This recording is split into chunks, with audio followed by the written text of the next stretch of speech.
হরে কৃষ্ণ। তো প্রতিদিনকার মতো আজকেও আপনাদেরকে কৃষ্ণ প্রীতি শুভেচ্ছা জানিয়ে আমাদের নিত্য গীতা পাঠের আসরে স্বাগতম জানাচ্ছি। তো প্রথমে আমরা কথা না বাড়িয়ে মঙ্গলাচরণ শুরু করি। আপনারা সকলে অত্যন্ত শ্রদ্ধার সহিত দুই হাত জড়ো করে এই মঙ্গলাচরণ করুন। ওম অজ্ঞানতিমিরন্ধস্ব জ্ঞানাঞ্জনশলাকয়া চক্ষুরুন্মিলিतं येन তস্मै শ্রীগুরবে নমঃ। শ্রীচৈতন্যমনঃভীষ্টং স্থাপিतं येन ভূতলে स्वयं रूप कदा मायं ददाति सपदान्तिकं। नमो ॐ विष्णुपादाय कृष्णप्रेष्ठाय भूतले श्रीमते भक्तिवेदान्त स्वामिनिति नामिने। नमस्ते सरस्वती देवी गौरवाणी प्रचारिणे निर्विशेष शून्यवादी पाश्चात्य देशतारिणे। वाञ्छाकल्पतरुर्भैश्च कृपा सिन्धुभ्य एव च पतितानां पावनेभ्यो वैष्णवेभ्यो नमो नमः। हे कृष्ण करुणा सिंधु दीनबंधु जगत्पते गोपेश गोपिका कांत राधाकांत नमस्तुते। तप्त कांचन गौरांगी राधे वृंदावनेश्वरी वृषभानुसुते देवी प्रणमामि हरिप्रिये। जय श्री कृष्ण चैतन्य प्रभु नित्यानंद श्री अद्वैत गदाधर श्रीवासदि गौरभक्तवृंद। हरे कृष्ण कृष्ण कृष्ण हरे हरे हरे राम राम राम हरे हरे। ओम नमो भगवते वासुदेवाय। ओम नमो भगवते वासुदेवाय। ओम नमो भगवते वासुदेवाय। श्रीमद् भगवत गीता प्रथम अध्याय अर्जुन विषाद योग श्लोक नम्बर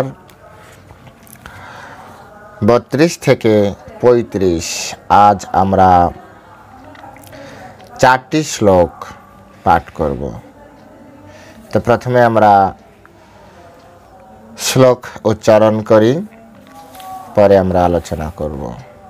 আপনাদের যাদের সামনে বই আছে বইটি আপনারা খুলে সাথে সাথে দেখতে পারেন। কিম ন রাজ্যেন গোবিন্দ কিম ভোগৈ জীবিতেন বা যেষাম অর্থে কাঙ্ক্ষিতম ন রাজ্যম ভোগা সুখানি চ ত্বা ইমে অবস্থিতা युद्धे प्राणं त्यक्ता धनानि च आचार्या पितरः पुत्रा तथैव च पितामहः मातुलाः ससुराः पौत्राः शालासम्बन्धीन् तथा एतान् हन्त्वाम् इच्छामि ज्ञात ओपि मधुसूदन ओपि त्रैलोक्यो राजस्व हेतो কিম ন মহি কৃতে নিহত্বা ধর্তরাষ্ট্রং কা প্রীতি সদজনার্দনা কিম ন রাজ্যেন গোবিন্দ কিম ভোগৈরি জীবিতেন বা যেষাম অর্থে কাঙ্ক্ষিতম ন রাজ্য ভোগম সুখানি চ ত্বা ইমে অবস্থিতা যুদ্ধে প্রাণং ত্যক্তা ধনানি চ আচার্যা পিতরঃ পুত্রা তথৈব চ পিতামহা মাতুলাः শ্বশুরাः পৌত্রাः শালাः সম্বন্ধীন তথা এতান না হন্তম ইচ্ছামি জ্ঞাত্বাপি মধুসূদনা অপি ত্রৈলোক্যো রাজস্য হেতো কিম ন মহি কৃতে নিভাত্ব ধর্তরাষ্ট্রং কা প্রীতি সৎজনার্দনা। হরে কৃষ্ণ। তো এই সংস্কৃত শ্লোকের শিলা প্রভুপাদ কর্তৃক যে অনুবাদ, সেই বাংলানুবাদ আমরা পড়ব। হে গোবিন্দ, আমাদের রাজ্যে কি প্রয়োজন, আর সুখ ভোগ বা জীবন ধারণেরই বা কি প্রয়োজন? যখন দেখছি যাদের জন্য রাজ্য ও ভোগ সুখের কামনা, তারা সকলেই এই রণক্ষেত্রে আজ উপস্থিত। হে মধুসূদন, যখন আচার্য, পিতৃব্য, পুত্র, পিতামহ, মাতুল, শ্বশুর, পৌত্র, শ্যালক ও আত্মীয় স্বজন সকলেই প্রাণ ও ধনাদি আশা পরিত্যাগ করে আমার সামনে যুদ্ধে উপস্থিত হয়েছেন, তখন তারা আমাকে বধ করলেও আমি তাদের হত্যা করতে চাইব কেন? হে সমস্ত জীবের প্রতিপালক জনার্দন, পৃথিবী তো কথাই নেই, এমনকি সমগ্র ত্রিভুবনের বিনিময়েও আমি এই যুদ্ধ করতে প্রস্তুত নই। ধৃতরাষ্ট্রের পুত্রদের নিধন করে কি সন্তোষ আমরা লাভ করতে পারব? হরে কৃষ্ণ। যেহেতু অনেক বড়, সেজন্য একবারই পড়লাম। আপনাদের যাদের কাছে বই আছে আপনারা পড়ে নেবেন। তো এখন আমরা জয় শ্রীল প্রভুপাদ কি জয়, প্রভুপাদের এবং প্রভুপাদের ঊর্ধ্বতন কর্তৃপক্ষ আমাদের গুরু পরম্পরায় যত আচার্য আছে, সেই সকল আচার্যদের যে শাস্ত্র গ্রন্থ, যে সকল ভাষ্য, সেই ভাষ্য টিকার যে সারমর্ম, সেই সারমর্ম এখন আমরা আলোচনা করব। তো প্রথমে আমরা এই শ্লোকের প্রথমেই ভগবান শ্রীকৃষ্ণকে গোবিন্দ নামে তাকে কি করা হয়েছে? অভিহিত করা হয়েছে। অর্জুন এখন পরমেশ্বর ভগবান শ্রীকৃষ্ণকে গোবিন্দ নামে ডেকেছেন। এই গোবিন্দ নামের প্রথম থেকে বলে আসছি, নামের একটা তাৎপর্য আছে। নাম যদি বোঝা যায়, নামের অর্থ যদি বোঝা যায়, শ্লোক বুঝতে সুবিধা হয়। এখন এই যে শ্লোকে বলছে কিম ন রাজ্যেন গোবিন্দ, ভগবান শ্রীকৃষ্ণকে গোবিন্দ বলে ডাকলেন। গোবিন্দ মানে যিনি গো আর ইন্দ্রিয়ের আনন্দ বর্ধন করেন, তৃপ্ত প্রদান করেন। আজ অর্জুনের যে বর্তমান অবস্থা, তিনি সম্পূর্ণভাবে শারীরিক এবং মানসিকভাবে ভেঙে পড়েছেন। আগের শ্লোকগুলি আমরা পড়েছি। তার হাত পা কাঁপছে, তার হাত থেকে ধনুষ খসে পড়ছে এবং তিনি ধর্মতত্ত্ব সম্পর্কে এখন যুক্তি দেখাচ্ছেন, মানে মনও ভেঙে পড়েছে যে যুদ্ধ করতে এসে। তো অর্জুন চাইছেন যে পরমেশ্বর ভগবান প্রত্যক্ষভাবে, পরোক্ষভাবে না, প্রত্যক্ষভাবে তার এই বিক্ষিপ্ত ইন্দ্রিয়গুলোকে তৃপ্তি সাধন করেন। তিনি যাতে এই চঞ্চল স্বভাব সম্পন্ন ইন্দ্রিয়গুলি যাতে তিনি নিয়ন্ত্রণ করেন, এমন কিছু বলেন, এমন কিছু করেন যাতে তার হৃদয়, তার চেতনা সম্পূর্ণরূপে শান্ত হয়ে যায়। এই জন্য অর্জুন তাকে গোবিন্দ নামে অভিহিত করেছেন। কিম ন রাজ্যেন গোবিন্দ। তাই এই নামটি এখানে অত্যন্ত তাৎপর্যপূর্ণ। পরমেশ্বর ভগবানের প্রত্যেকটি নামই তাৎপর্যপূর্ণ। বিশেষ যেখানে যেখানে আমরা দেখতে পারবো পরবর্তীত প্রত্যেকটা শ্লোকের সেই শ্লোকের সাথে ওই নামের একটা খুব মিল আছে, একটা কানেকশন আছে। এখন অর্জুনের আগের শ্লোকে কি বলেছিল? নকাঙ্ক্ষে বিজয়ম কৃষ্ণ, হ্যাঁ, ন চ রাজ্য সুখানি চ। হে কৃষ্ণ, আমি বিজয় আকাঙ্ক্ষা করছি না, আমি রাজ্য আকাঙ্ক্ষা করছি না। ঠিক তো? এই শ্লোকেও কি বলছেন? কিম ন রাজ্যেন গোবিন্দ কিম ভোগের জীবিতেন বা।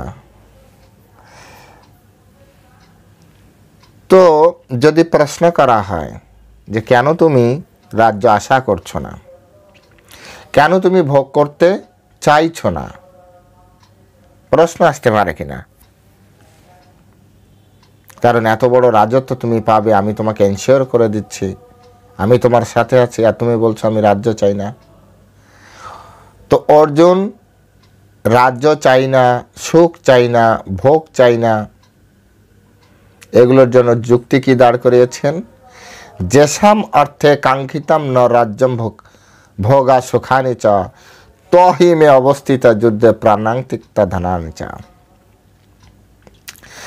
শ্রীল বলদেব বিদ্যাভূষণ ব্যাখ্যা করতে যে বলেছেন, এই কথা বলার অভিপ্রায় হচ্ছে নিজের প্রাণ গেলেও নিজের আত্মীয়বর্গের জন্য রাজ্য কামনা হতে পারে। যদি এমন কোনো পরিস্থিতি আমাদের মনুষ্য জীবনে আসে, যদি সেখানে নিজের প্রাণও চলে যায় কিন্তু আত্মীয় স্বজনের সুখ প্রাপ্তি হয়, আত্মীয় স্বজনের সুখ বর্ধন হয়, তো ধর্মশাস্ত্র বলছে আমাদের সেই কর্ম করা উচিত। এটা অর্জুন কিন্তু ধর্মশাস্ত্রের আলোকে কথা বলছেন। যদিও পরমেশ্বর ভগবান শ্রীকৃষ্ণ সেখানে উপস্থিত আছেন, এই সকল যুক্তিগুলো পরে খণ্ডন করবেন। এই কারণ পরমেশ্বর ভগবান একটি বিশেষ উদ্দেশ্য নিয়ে তিনি এই জগতে এসেছিলেন। সেই উদ্দেশ্যকে সফল করার জন্য অর্জুনের যুক্তিগুলো যদিও ধর্মসম্মত, কিন্তু তথাপি তিনি সেগুলোকে খণ্ডন করেছিলেন।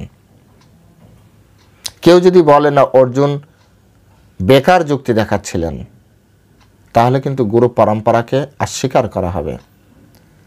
কারণ আগেও বলেছি, আজও বলছি, তিনি যা বলছেন তিনি কিন্তু অলরেডি বলে দিয়েছেন, ভবতি ইতি অনুশুশ্রাম। আমি গুরু পরম্পরায় শুনেছি, আমি গুরু পরম্পরায় এই শিখেছি।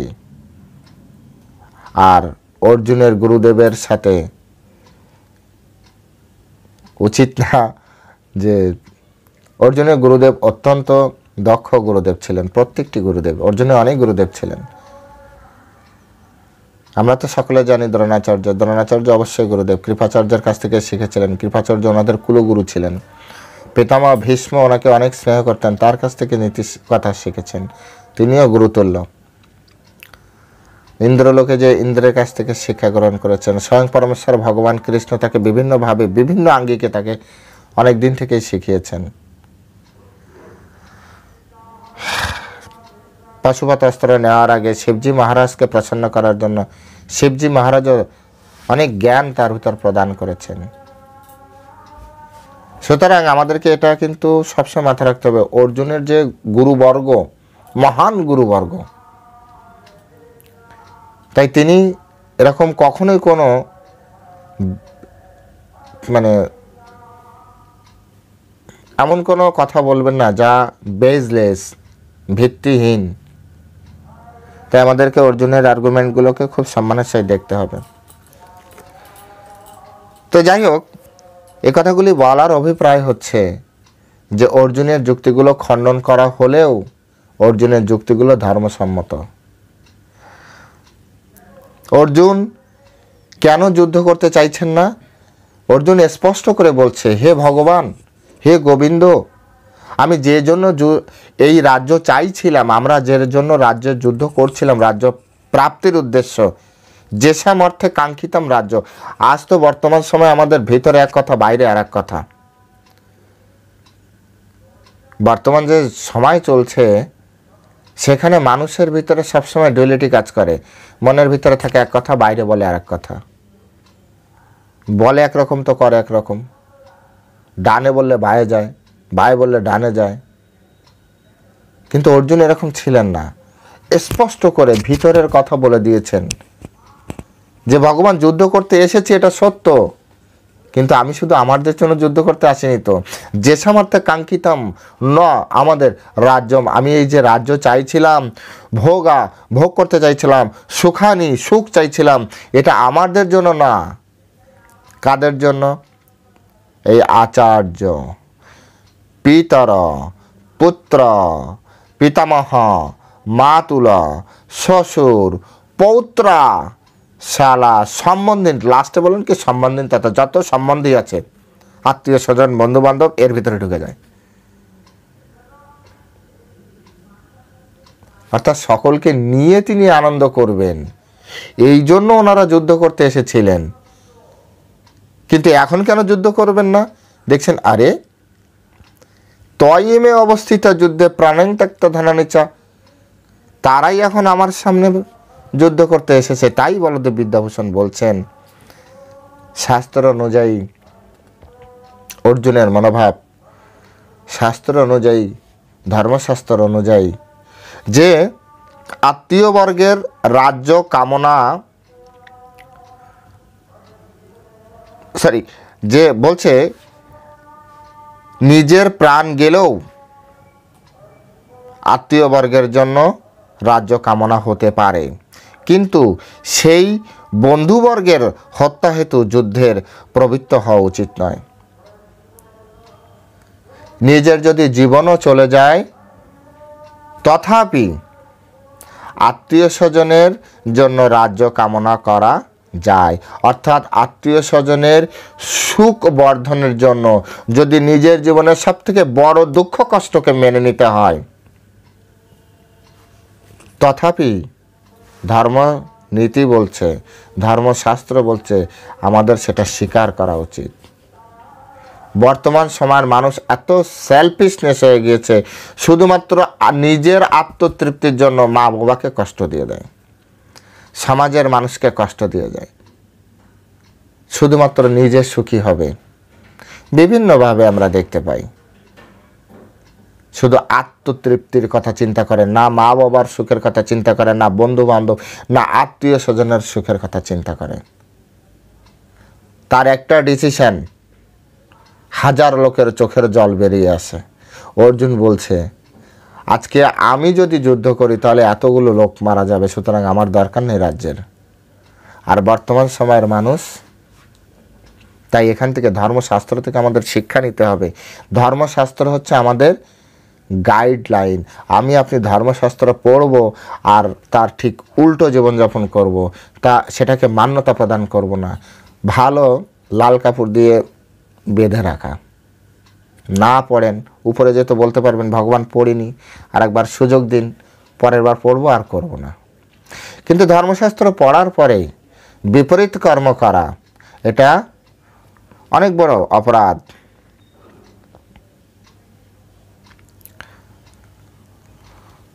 তাই বলছে যে সেই আত্মীয় স্বজনদের হত্যা করা কখনোই আমাদের উচিত হবে না, কখনোই না। শিলা প্রভুপাদ এ বিষয়ে সুন্দরভাবে বলছে, আত্মীয় স্বজনের প্রতি গভীর মমতা গভীর মমতা, তার সহজাত করুণার প্রকাশ। এই মমতার বশীবর্তী হয়ে তিনি যুদ্ধ করতে নারাজ। তাহলে বুঝতে পেরেছেন, আত্মীয় স্বজনের প্রতি মমতা এটা স্বাভাবিক, আর সেজন্য আজ তিনি যুদ্ধ করতে চাইছেন না। প্রত্যেকেই তার নিজের সৌভাগ্য, ঐশ্বর্য তার বন্ধু বান্ধব আত্মীয় স্বজনকে দেখাতে চায়। এই জগতে এমন কেউই নেই যিনি কোনো কিছু অর্জন করে তার আত্মীয় স্বজন বন্ধু বান্ধবকে তিনি দেখাতে চান না। প্রত্যেকেই এই নিয়মের মধ্যে আছেন।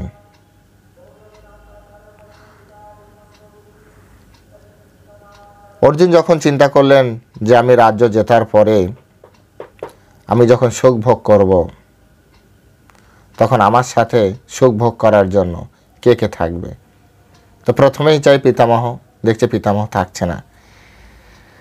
গুরুদেবকে চাই, গুরুদেব থাকছে না। আমাদের কুলগুরুকে চাই, কুলগুরুও থাকছে না।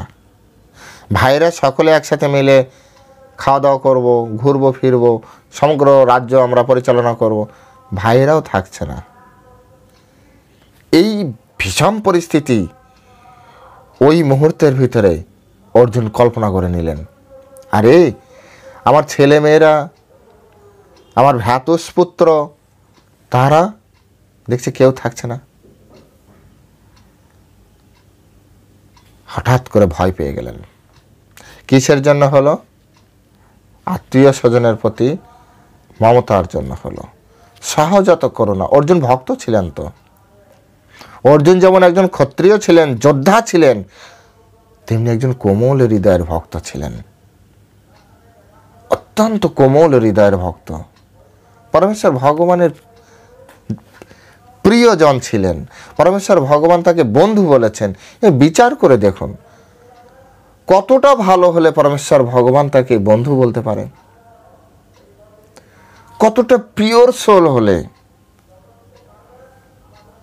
পরমেশ্বর ভগবান তাকে বন্ধু বলে মেনে নিতে পারে। সেই মাপের একজন ব্যক্তি ছিলেন অর্জুন। সহজাত করুণা। আমাদের তো লোক দেখানো করুণা তৈরি হয়। অর্জুন এমন না। অর্জুন ছিলেন সত্যিকারের একজন ভগবত ভক্ত, সত্যিকারের একজন ভালো মানুষ, সত্যিকারের একজন যোদ্ধা, সত্যিকারের একজন বিজ্ঞ পণ্ডিত ব্যক্তি, সত্যিকারের একজন সাহসী ব্যক্তি। তার ভিতরে কোনো কপটতা ছিল না। তিনি কপটতার আশ্রয় নিচ্ছেন না, যা হচ্ছে সামনাসামনি বলছেন। তাই তখনই তিনি ভয় পেয়ে গেলেন যে আমার সাথে তো কেউ থাকবে না। তো সেই পরিস্থিতিতে তিনি বলে দিলেন যে না, হে গোবিন্দ,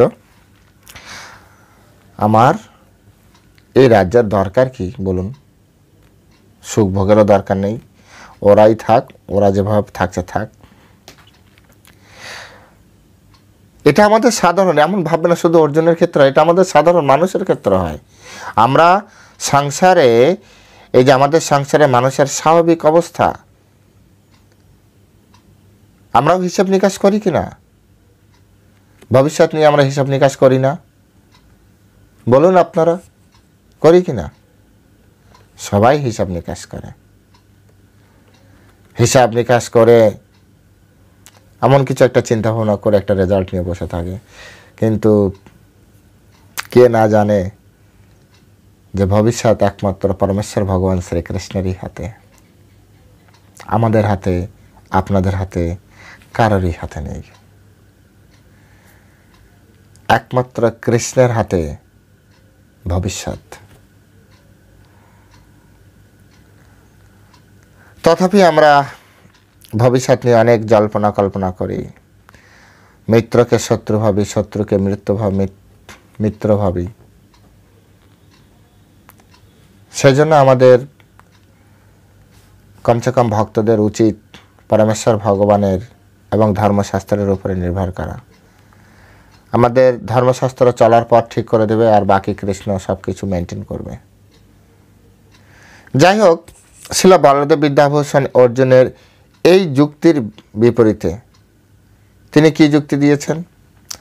যে আমি যাদের জন্য এই রাজ্য আকাঙ্ক্ষা করছি তারাই তো এখন দেখছে আমার সামনে প্রাণ ত্যাগ করার জন্য প্রস্তুত। সুতরাং আমি যুদ্ধ করব না। বলদেব বিদ্যাভূষণ খুব সুন্দর তর্ক এবং প্রশ্নের মাধ্যমে এগুলো বোঝাচ্ছেন।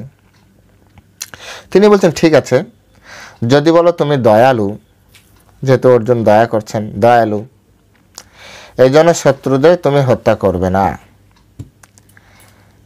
কিন্তু তাদের রাজ্যকে নিষ্কণ্টক করার জন্য তারা কি তোমাকে ছাড়বে? তারা তো ঠিকই তোমাকে হত্যা করবে। করবে কিনা বলুন? দুর্যোধন সুযোগ পেলে অর্জুনকে হত্যা করবে কিনা? করবে। দুর্যোধনের মানসিকতা এরকম। কত দুর্যোধন না, ও তো অর্জুন নয়।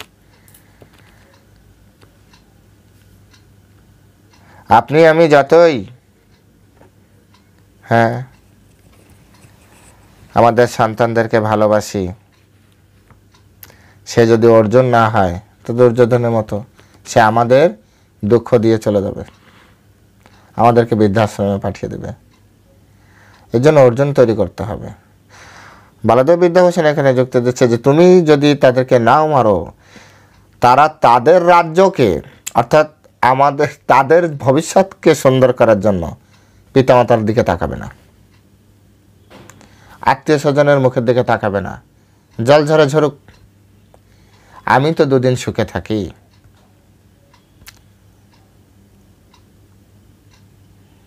তো এখানে সেই জিনিসগুলো খুব সুন্দরভাবে যে তাদের রাজ্যকে নিষ্কণ্টক করার জন্য তোমাকে কিন্তু হত্যা করবে। বলদেব বিদ্যাভূষণ এখানে সুন্দরভাবে যুক্তি দিচ্ছেন। তখন তুমি কি করবে? অর্জুন তার উত্তরে বলছে, কি বলছে? এতন্না হন্তম ইচ্ছামি ঘ্রান্ত অপি মধুসূদন। কত সাদা সিধা মানুষ ছিল অর্জুন। অর্জুন বলছে যে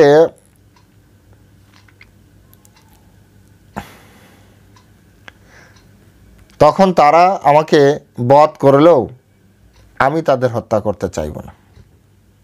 আমি কেন তাদের হত্যা করতে চাইব? যদি ওরা আমাকে বধও করে, এটা ন হন্তম ইচ্ছামি, আমি ইচ্ছা করছি না তাদের মারতে। ঘ্রান্ত আপনি, যদি তারা আমাকে বধ করে, যদি তারা বধও করে, তথাপি আমি তাদের মারবো কেন? কত মহান ব্যক্তি! কি শিক্ষা এখান থেকে? আত্মীয় স্বজনের জন্য, আত্মীয় স্বজনের সুখের জন্য নিজের সুখটাকে তুচ্ছ মনে করা, এটা হচ্ছে ধর্ম। এখানে অর্জুন শিক্ষা দিচ্ছে, আমাদেরকে শিখতে হবে। বৃহৎ পারপাসে যে আমরা কৃষ্ণের কথা অবশ্যই মেনে নেব, কিন্তু সেলফিশের মতো শুধুমাত্র নিজের সুখের জন্য এরকম করলে হবে না। কৃষ্ণ এখানে এই যুক্তিগুলো খণ্ডন করেছিল, কারণ এই যুদ্ধের পিছনে বৃহৎ পারপাস ছিল, ধর্মকে এস্টাবলিশমেন্ট ছিল, রিএস্টাবলিশ করার একটা উদ্দেশ্য ছিল। যেমন সন্ন্যাস, স্ত্রীকে ছেড়ে সন্ন্যাস নেওয়া, এটা শাস্ত্রীয় বিধান নয়। তো চৈতন্য মহাপ্রভুর কথা আসে, তো অনেক বৃহৎ পারপাসের জন্য, সমগ্র বিশ্ব ব্রহ্মাণ্ডের উদ্ধারের জন্য চৈতন্য মহাপ্রভু তিনি দেখিয়েছেন যে সব কিছু ত্যাগ করা যায় কৃষ্ণের জন্য, কিন্তু কৃষ্ণের জন্য কৃষ্ণকে ছেড়ে অন্য কোনো কিছুকে ধরে রাখা উচিত নয়। এটি শিক্ষা। যাই হোক, এখানে আমাদেরকে বুঝতে হবে অর্জুনের যে আর্গুমেন্ট, সেখান থেকেও শিক্ষা নিতে হবে, কৃষ্ণের যুক্তি থেকেও আমাদের শিক্ষা নিতে হবে। বলছেন, অর্জুন বলছে খুব সুন্দরভাবে, অপি ত্রৈলোক্য রাজস্ব হেতু। এই ত্রিলোকের রাজ্যের কথা আপনি কেন? যদি বলছেন মহীকৃত, যদি পুরো পৃথিবী তো দূরে থাক, যদি ত্রিলোকের রাজার রাজত্বও আমি পেয়ে যাই, তথাপি আমি এই যুদ্ধ করতে চাই না। কত দৃঢ় যুক্তি সম্পন্ন। আজ অর্জুন কার জন্য ত্যাগ করছে? তার শুধু আত্মীয় স্বজনের জন্য।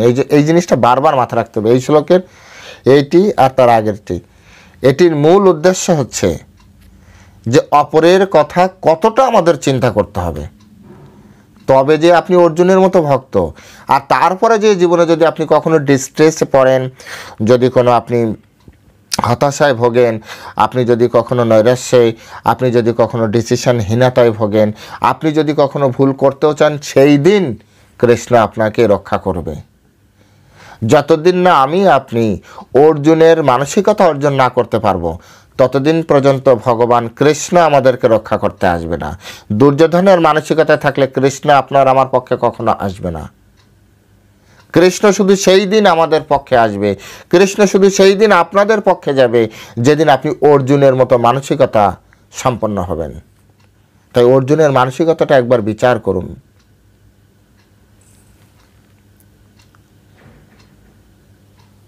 কৃষ্ণ কার পক্ষে গিয়েছে? অর্জুনের পক্ষে গিয়েছে। সেই অর্জুন ব্যক্তিটির মানসিকতা একবার বিচার করে দেখুন, দয়া করে গভীরভাবে বিচার করুন। যদি আপনি, আমি, আমরা অর্জুনের মতো মানসিকতা সম্পন্ন হই, তবে কৃষ্ণ দুর্যোধন, কংস আদি রাবণ রাক্ষসদের হাত থেকে আমাদেরকে অবশ্যই পরিত্রাণ করার জন্য আমাদের পাশে দাঁড়াবেন। তার অহৈতুকী কৃপা বলে তিনি আমাদেরকে সমস্ত সমস্যা থেকে রক্ষা করবেন। কিন্তু যদি আমরা অর্জুনের মতো মানসিকতা সম্পন্ন না হই, যদি আমরা শুধু স্বার্থ নিয়ে চিন্তা করি, আপন স্বার্থ নিয়ে চিন্তা করি, যদি শুধুমাত্র আমরা নিজের ভালো মন্দ নিয়ে চিন্তা করি, যদি শুধুমাত্র আমরা কিভাবে আমি সুখী হতে পারবো সেই বিষয় নিয়ে ভাবি, এটা তো দুর্যোধন ভেবেছিল।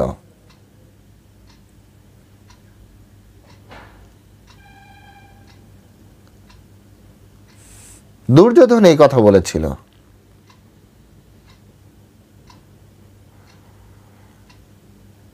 অর্জুন এমন নয়। আমরা তো সবসময় কৃষ্ণকে ডাকতেই ব্যস্ত। আমরা সবসময় চাই কৃষ্ণ আমাদের পাশে আসুক, কৃষ্ণ আমাদের সহযোগিতা করুক। কিন্তু আমি আপনি কি অর্জুনের মতো হয়েছি? সুদামার মতো মানসিকতা সম্পন্ন হয়েছি? বিচার করা কর্তব্য।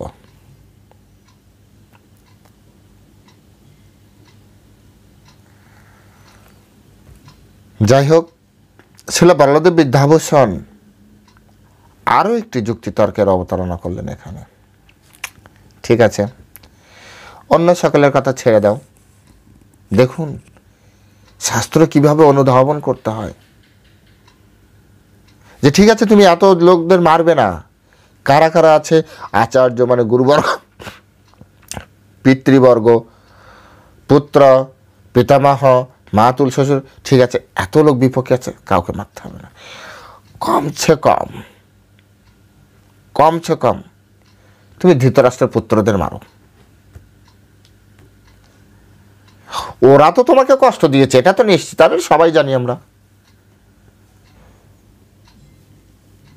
সেই ছোটবেলা থেকে শুরু করুন, বিষ প্রয়োগ থেকে বিভিন্নভাবে গৃহে আগুন লাগানো, কত কি করেছে মহাভারত সাক্ষী, পড়ে নেবেন আপনারা। তো বলদেব বিদ্যাভূষণ এখানে একটা যুক্তি দিচ্ছেন, ঠিক আছে,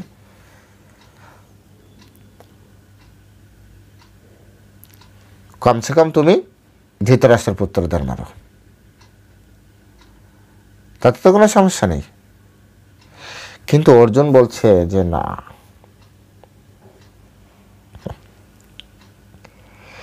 নিহত্বা ধর্তরাষ্ট্রান কা প্রীতি সদজনার্দনা।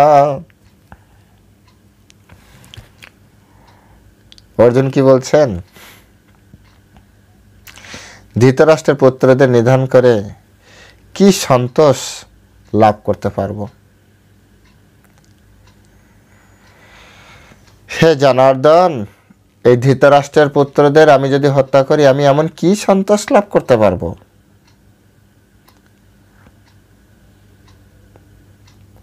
মারলে তো মারাই যায়, মরবে তো নিজেরই ভাই, জ্যাঠারই ছেলে। হৃদয় দেখেন, হৃদয়।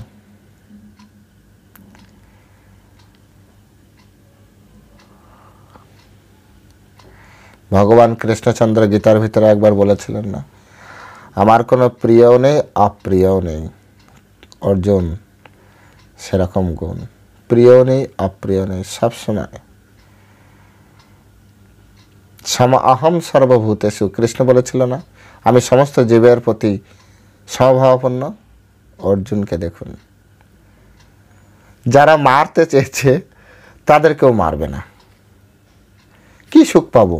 হ্যাঁ, ওরা তো কষ্ট দিয়েছে ঠিক আছে, কিন্তু এখন ওদেরকে মেরে আমি কি সুখ পাবো? আমার পিছনে সেই ঘটনাগুলো কি মুছে যাবে? যাবে না তো।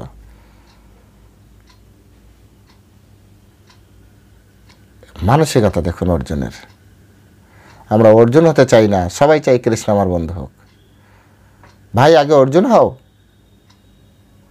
আগে অর্জুন হয়ে দেখাও, নিজেকে অর্জুনের জায়গায় দাঁড় করাও, কৃষ্ণ তোমার সাথেই থাকবে।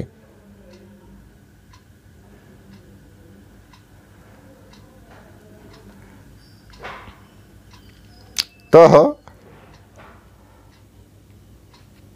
এগুলো হচ্ছে আমাদের গুরুত্বপূর্ণ আলোচ্য বিষয়, এখান থেকে শিক্ষার বিষয়। বলদেব বিদ্যাভূষণ এই যুক্তির সাথে আমাদের শিক্ষার জন্য ধর্মনীতি অ্যাড করে দিচ্ছেন। তিনি বলছেন, অস্থায়ী সুখকল্পের আশায় চিরকালব্যাপী নরকবাস করার জন্য ভাতৃহত্যা উচিত নয়। অস্থায়ী, এই জগতে আমরা সবাই অস্থায়ী, আমরা সবাই জানি। যারা জানা না তারা জেনে নিন, এই জগৎ আমার আপনার নয়। আপনারা কেউ বলতে পারবেন যে অনন্তকাল ধরে আমি দেখেছি কেউ একজন আছে, কেউ থাকে না। গাছ, মাছ, হাঁস, পশু পাখি সব একদিন একদিন চলে যাবে। আমি এত বড় বড় কথা বলছি, দুদিন পরে আমিও চলে যাব। এটাই এই জগতের নিয়ম। এখানে এসছি আমাদের কিছু কর্ম করার জন্য, পূর্বজীবনের কর্মের ফলস্বরূপ কর্ম করার জন্য। সেই কর্মটি শেষ হয়ে গেলে এখান থেকে আমাদেরকে বিদায় নিতে হবে। তো এটা অস্থায়ী একটা জায়গা। এই অস্থায়ী জায়গায়, আর তাও খুব কম সময়ের জন্য। একটা মনুষ্য জীবন কত বছর হয়? কলিযুগের মানুষের আয়ু তো 100 বছর। বিভিন্ন পাপের কারণে আমাদের আয়ু আরও কমে গিয়েছে। কমেছে কি না? তো কমলে এখন কত? 60, 70, 80, 90, 100 বা 200 বছর ধরুন, 500 বছরই ধরুন, তার বেশি তো নয় কলিযুগের। তো সেক্ষেত্রে সত্যযুগের মানুষের আয়ু ছিল 1 লক্ষ বছর। দাপর যুগে একটা শূন্য কম হয়, 10,000 বছর। ত্রেতা যুগে 10,000 বছর। দাপরে এসে আরেকটা শূন্য কম হলো, 1,000 বছর। কলির প্রারম্ভে আরেকটা শূন্য কম হলো, 100 বছর। কলির শেষে আরও একটা শূন্য কমবে, 10 বছর। তো এখন আমরা প্রারম্ভের আওতায় আছি, তাই আমাদের মিনিমাম আয়ু 100 বছর, কিন্তু বিভিন্ন পাপের কারণে আমাদের আয়ু কমছে। এনিহাও, ধরেই নিন আপনি আরও দীর্ঘদিন বাঁচবেন, কিন্তু তথাপি তো অস্থায়ী না। তো এই অস্থায়ী সুখের জন্য দীর্ঘদিন ধরে, মানে এই জগতে ধরুন আপনি 100 বছর থাকবেন, তো ভাতৃহত্যা করলে দেখা যাচ্ছে 1 লক্ষ বছর নরকবাস হলো, তথাপি তো লস। জাস্ট এক্সাম্পল দিলাম। তো শাস্ত্র দেখে বলতে হবে যে কে কতদিন কোন পাপের ফলে থাকবে। লেখা আছে, গরুর পুরাণে স্পষ্ট লেখা আছে কার কতদিন নরকবাস কোন পাপের ফলে। সব তো মনে থাকে না, আর প্রসঙ্গ তো ওরকম আসে না, সেজন্য যখন ওটা যদি কখনো সুযোগ পাই আপনাদেরকে শোনাবো। তো এই অস্থায়ী সুখের জন্য চিরকালব্যাপী নরকবাস, এটা কোনো কিন্তু বুদ্ধিমানের কাজ নয়। বলদেব বিদ্যাভূষণ আমাদেরকে শিক্ষা দিয়ে গেলেন।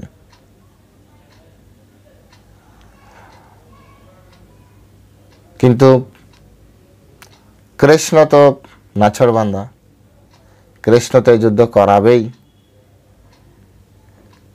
তো এই পরিস্থিতিতে বলদেব বিদ্যাভূষণ এবং শিল প্রভুপাদ উভয়, বিশ্বনাথ চক্রবর্তী ঠাকুর উভয়ই একটি পয়েন্ট তারা মনসে মন ভেবেই,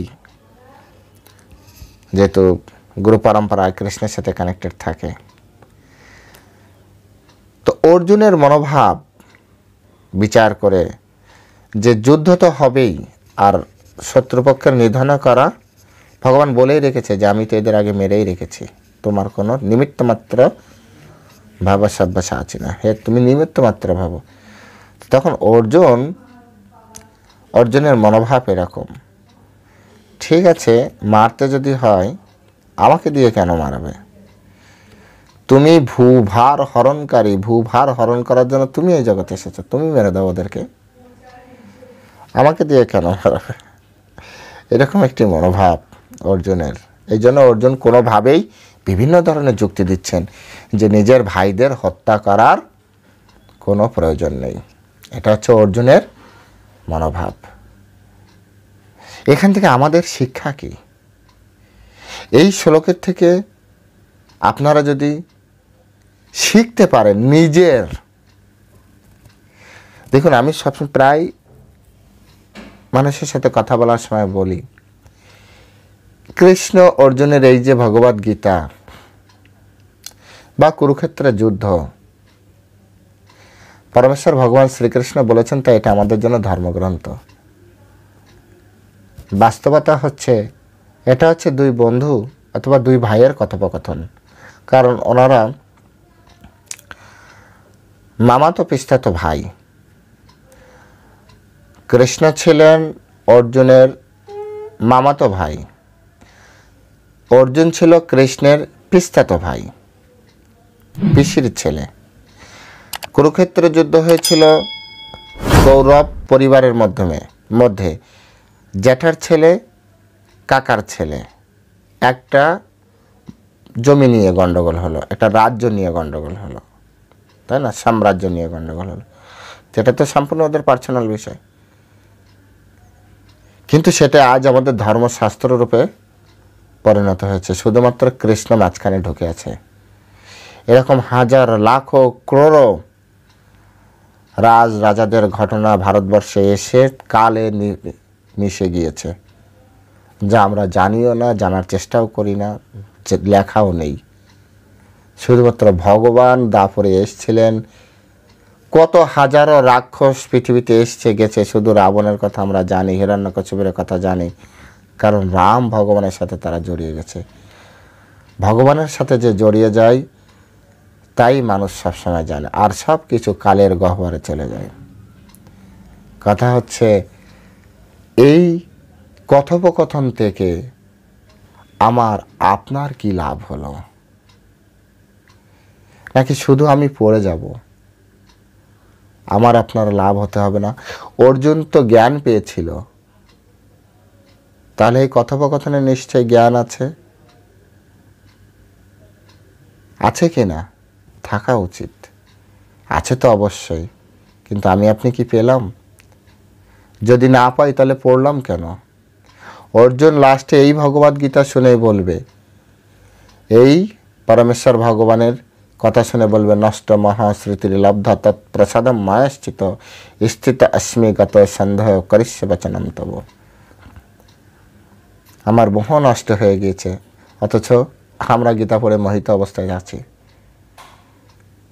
স্মৃতির লব্ধ, আমি সত্যিকারের স্মৃতি পেয়েছি, কে আমার ভগবান, কে আমার পিতা, কে আমার মাতা, কে এই বন্ধু বান্ধব, স্মৃতি লাভ করেছি। তো এতদিন যারা আমাকে বন্ধু ভেবেছে, মা ভেবেছে, বাবা ভেবেছে, যারা আমাকে সন্তান ভেবেছে, সে আসলে পিতামাতা বন্ধু বান্ধব নাকি আমার অন্য কেউ বন্ধু বান্ধব আছে? স্মৃতি লাভ করেছি। তৎপ্রসাদম মায়াশ্চ্যুত, মায়া থেকে চ্যুত হয়ে গিয়েছি, বা অচ্যুত কৃষ্ণ তোমার প্রসাদে এগুলো আমার প্রাপ্তি হয়েছে। স্থিত অস্মি, আমি এখন স্থির হয়েছি। গত সন্দেহ, এই জগৎ সম্পর্কে আমার যা সন্দেহ ছিল সব দূর হয়ে গিয়েছে, যেভাবে সাধু মহাত্মাদের দূর হয়ে গিয়েছে। আর আমরা সেই সকল সন্ধ্যাতীত গুরুদেবের চরণে আত্মসমর্পণ করে সেই গুরুদেবকে মেনে নিয়েছি। তাই আমাদের জীবনে একমাত্র গুরুদেবই কৃষ্ণের বাণীর বাহক। গুরুদেব যা বলেছেন কৃষ্ণ একই কথা বলেছেন, সুতরাং গুরুদেব রাইট, আমাদের জীবনের সন্দেহ নেই। তো এগুলো আমাদের শিখতে হবে, এগুলো আমাদের বোঝার জন্য। আমাদের প্রত্যেকটা শ্লোক থেকে ভাব অর্থটা, ভাবটা ভগবান কি করে, ভাবগ্রাহী জনার্দন বলে না, আমাকে আপনাকেও গীতার ভাবটা গ্রহণ করতে হবে। আখের ভিতরে রস যেমন আছে, ছোবড়াও আছে। আমরা কিন্তু শুধু আখের রসটাই গ্রহণ করি। এই গীতার ভিতরে আমার আপনার জন্য হাজারো করোড়ো উপদেশ বাণী রয়েছে, জীবনকে সুন্দর করার জন্য, অর্থবহ করার জন্য, ধর্মমত পরিচালনা করার জন্য।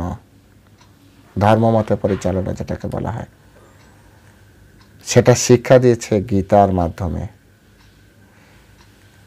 এটাকে আমাদের বৃহৎভাবে নিতে হবে। আশা করছি আপনারা আরও গভীরভাবে এটা পড়াশোনা করবেন। শুধু এখানে আজ 32, 33, 34, 35 এই শ্লোকগুলোই আমরা আলোচনা করলাম। আমার আলোচনায় সব নয়, এর গভীর থেকে আরও গভীরে প্রবেশ করা যায়। আপনি যদি এভাবে আরও চিন্তন করেন পরমেশ্বর ভগবান শ্রীকৃষ্ণের ইচ্ছায়, আপনি আরও গভীর জ্ঞান প্রাপ্তি করতে পারবেন। কিন্তু মাথায় রাখতে হবে, আমাদের শিক্ষা যেন গুরু পরম্পরাকে ভায়োলেট না করে। আমাদের শিক্ষা গুরু পরম্পরায় থাকতে হবে। যদি কেউ ব্রহ্ম মাধ্য গৌড়ীয় সম্প্রদায়ের অন্তর্ভুক্ত হয়, তো আমাদের এই সম্প্রদায়ের অন্তর্ভুক্ত যারা শ্রী সম্প্রদায়, যারা রামানুজাচার্য সম্প্রদায়, আমি ওভারঅল এখানে সকল সম্প্রদায়ের একটা জিস্ট উপস্থাপন করছি। মেজরিটি পার্সেন্ট থাকে আমাদের সম্প্রদায়, চৈতন্য মহাপ্রভুর যে বলদেব বিদ্যাভূষণ, বিশ্বনাথ চক্রবর্তী ঠাকুর, ভক্তিবিনোদ ঠাকুর, আমাদের কথাই থাকে, আমাদের শিলা প্রভুপাদের কথাই থাকে। যাই হোক, আপনারা সকলে গীতা অধ্যয়ন করুন, গীতা পড়ুন। আপনাদের বুঝতে যদি সমস্যা হয় আপনারা কমেন্ট সেকশনে লিখতে পারেন। যারা পরিচিত ব্যক্তি তারা ফোন করতে পারেন, হোয়াটসঅ্যাপে লিখে রাখতে পারেন। আমি আপনাদের সাথে সময় করে কথা বলে নেব। হয়তো অনেক সময় সেবার কারণে ব্যস্ত থাকি, তো সেই সময় ফোন করলে অনেক সময় ফোন ধরা হয় না, কিন্তু হোয়াটসঅ্যাপে লিখে রাখবেন যে আমার এই বিষয়ে জানার আছে, আপনাদের সাথে কথা বলবো। আর যাদের কাছে আমার নাম্বার নেই, আপনারা কমেন্ট সেকশনে লিখে রাখবেন, আমি আপনাদের সাথে যোগাযোগ করার চেষ্টা করব, কমেন্টের মাধ্যমে কিছু জানিয়ে দেওয়ার চেষ্টা করব। হরে কৃষ্ণ, ভালো থাকবেন, সকলকে ধন্যবাদ। আর প্রতিদিনকার মতো একটা কথা, চ্যানেলটি অবশ্যই শেয়ার করবেন, সাবস্ক্রাইব করে রাখবেন।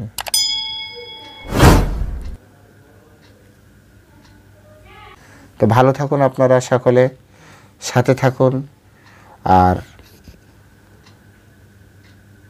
আমাকে আপনাদের সেবা করার সুযোগ প্রদান করবেন। জয় শিলা প্রভুপাদ। হরে কৃষ্ণ।